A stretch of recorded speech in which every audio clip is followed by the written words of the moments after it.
Army chief general Syed Asim Munir ने बहावलपुर में तलबा से बातचीत करते हुए कहा, पाकिस्तान अल्लाह पाक का अता करदा एक अनमोल तोहफा है जिसको अल्लाह ने बहुत सी नेमतों से नवाजा है। हमें कभी भी अपने अकीदा, असलाफ और माशरती अक़दार को नहीं भूलना चाहिए। मुल्क की तरक्की के लिए हम में से हर किसी ने अपने हिस्से की शमा जलानी है।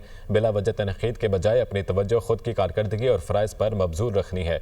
कौम हमारे शाना बशाना खड़ी है तो कोई भी हमें नुकसान नहीं पहुँचा सकता। दहशतगर्दी के पीछे एक मुनज़्ज़म गैर कानूनी स्पेक्ट्रम है। दहशतगर्दों की पुश्त पनाही कुछ मखसूस अनासर करते हैं।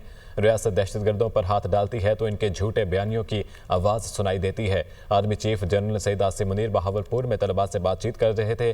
उनका कहना था कि पाकिस्तान अल्लाह पाक का अता करदा एक अनमोल तोहफा है जिसको अल्लाह ने बहुत सी नेमतों से नवाजा है। हमें कभी भी अपने अकीदा, असलाफ और माशरती अक़दार को नहीं भूलना चाहिए।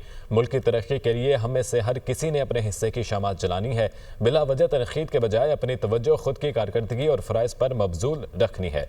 कौम हमारे शाना बशाना खड़ी है तो कोई भी हमें नुकसान नहीं पहुंचा सकता।